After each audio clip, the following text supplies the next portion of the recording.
ইনশাআল্লাহ আমরা চেষ্টা করব নির্বাচন যখন জনসংযোগ চলছিল তখন তো আমরা চিন্তা করলাম যে শহীদ প্রেসিডেন্ট জিয়াউর রহমান শাহাদাত বার্ষিকী যেহেতু আমাদের একটা বড় প্রোগ্রাম হয়, তো সেই উপলক্ষে আমরা এই জিনিসটা তাদেরকে উপহার দিই, কারণ আমাদের প্রিয় নেতার প্রতি এটাই বড় শ্রদ্ধা দেখানো হবে। জানেন গতকাল আমরা একটা ঘর উপহার দিয়েছি মঙ্গলা একজনকে।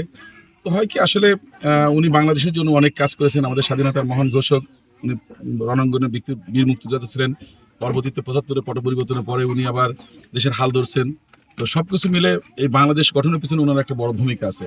তো আমি মনে করি যে ওনার প্রতি শ্রদ্ধা দেখানোর জন্য এই সব জিনিস সবচেয়ে বড়, কারণ এটা সদকা জারিয়া।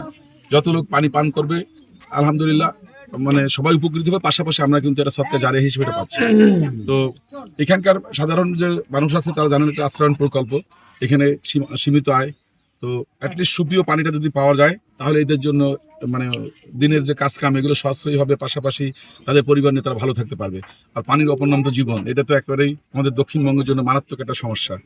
তো আমরা চেষ্টা করবো এর পাশাপাশি অন্যান্য যেগুলো আছে সেগুলোতে আমরা যে রেইন ওয়াটার হারভেস্টিং যে ট্যাঙ্কি আছে বা যেগুলো আছে সেগুলো আমরা কাজ করছি।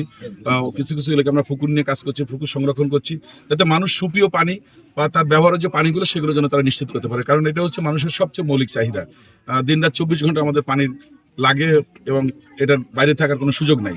তো এই জন্য প্রথমত এই জিনিসটাকে আমরা দায়িত্ব নিয়ে এখানে করেছি এবং আশা করবো যে আশ্রয়ণ প্রকল্প যারা আছে তারা এখানে সবাই উপকৃত হবে এবং এখানে কয়েকশো পরিবার বা আশেপাশে যারা আছে তারাও এটা থেকে নিতে পারবে, কারণ এখানে তো কোনো বাধ্যবাধকতা নাই। যারা আসবে তারা সবাই এখান থেকে পানি সংগ্রহ করতে পারবে এবং তাদের সন্তানদেরকে তারা এখানে সুপ্রিয় পানির যে ব্যবস্থা সেটা তারা মানে এখান থেকে পাবে।